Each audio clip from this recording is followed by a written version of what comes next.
Hey guys, my name's Sam and welcome to PrepMedic. Today, let's talk about why you should be a prepper.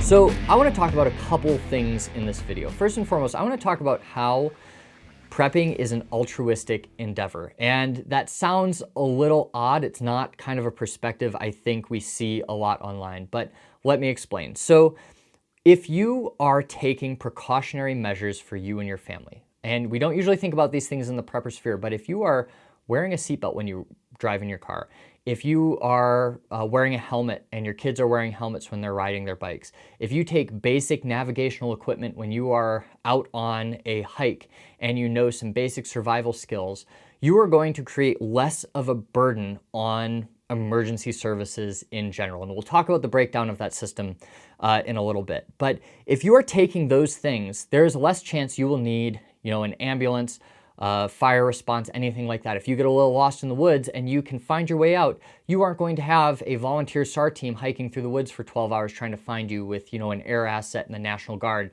trying to get you out. And you think that's an exaggeration, but it absolutely isn't. We go on one of those almost weekly in Colorado.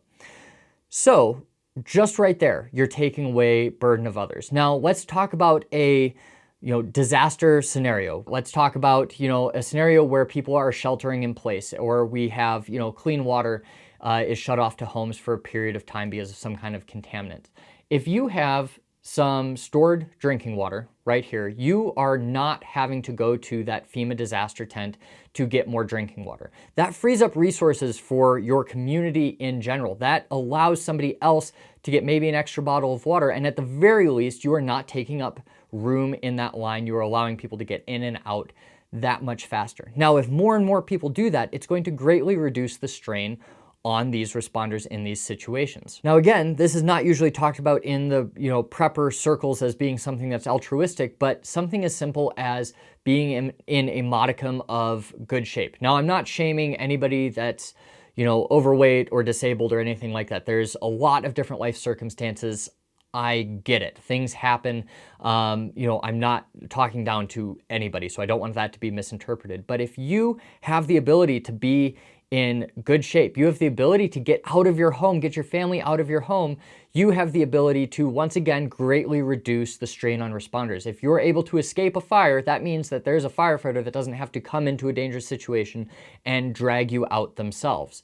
So all of these things kind of add up. You basically don't want to be a liability, because if you are a liability, you are taking resources away from other people. Really quick, let's talk about why prepping is important, even if you live in a first world country with a pretty robust emergency system. For a little bit of context, I have a degree in emergency management and homeland security. I have been a paramedic for about 12 years, spent some time as a fire medic, just a 911 paramedic. I'm now a flight paramedic, and then on the side, I work on a tactical team. I used to be a reserve deputy sheriff and on an entry team. All of that is to say I have a little bit of experience in this realm. Not to say it's all encompassing. I don't know what happens overseas. I don't know your system, so I'd love to hear your stories down below, if you agree or disagree. But I do know a lot of what goes on in the United States. And what I can tell you is that the systems fail regularly. And that's not saying, it's totally broken or we're not doing the right things ever. But you have to understand that cities can't overstaff for every possible surge case. They staff for what will cover the most emergencies that happen in a day.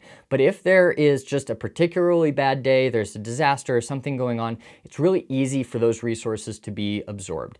I work in a pretty affluent community in northern Colorado on the ground side part-time. And I'll tell you that almost every single day there is a level 0 event, which means that there are no ambulances available in the city to respond to medical emergencies. Now again, this is an affluent community that overstaffs ambulances. So you can only imagine what it would be like in a less affluent community with less resources. It can happen a lot more. So in these cases, when there's no ambulances, it's not the end of the world. We have mutual aid agreements. We call in a neighboring city, or an ambulance will clear from the hospital and cover the call. They do prioritize the calls from most serious to least so that you have the right resources going to the right patient. However, if you are the unlucky caller number 13, you witness a cardiac arrest in front of you, it could be up to 20 minutes for somebody to get to you. you might not have a response for quite some time. And if you don't know bystander CPR and that patient's going to be laying in cardiac arrest on the ground for 20 minutes, I guarantee you their resuscitation will be unsuccessful. And if it is successful, I highly doubt they will have a good neurologic outcome. Time is brain, we need to perfuse those organs. Same with massive bleeding. It takes a couple minutes to bleed out of a femoral artery, and the average ambulance response time across the United States is like somewhere between 10 and 15 minutes, depending on where you are. If you're in a rural community, forget about it. That response time will be so much longer. So you have to take all of these things into account. And just because you have these systems around you doesn't mean that they're going to function 100% of the time. Now, by all means, count on those systems, utilize those systems, call 911. I'm not saying you have to be, a backwoods surgeon and take care of everything yourself if there's a medical emergency. You just have to be prepared to act in the event there is a breakdown. Now, these level 0 events, they occur because of normal surges in call volume. They don't occur because a disaster happened on the highway or because there was some massive thing that took place in the mountains that took a ton of responders. This might just be a Tuesday where everybody started having chest pain at the same time. It goes in really weird waves. While most of my experience is in the EMS realm, we also have to talk about the other services. Police and fire, it's much the same. You can have, maybe something else going on with police. It might be a prolonged response for a variety of different situations. And I'm not saying this to scare you into buying anything. I'm just saying that there is a chance that your emergency will not have an officer available to respond to it. All of this is to simply bring awareness to the fragility of our system. We are so ingrained that when I call 911, I get police, fire, and EMS within 5 minutes. And while that is oftentimes the case, it is not always the case. And you have to be prepared for the eventuality that those services are not getting to you in a timely fashion. By having a couple preps here and there, by protecting yourself and your family, you can greatly offload the needs of your family for first responders. You can greatly reduce the resources that you are taking up, and that's just a good thing to do. So with all of that being said, I'd like to know your thoughts down in the comments, and I will see you next week.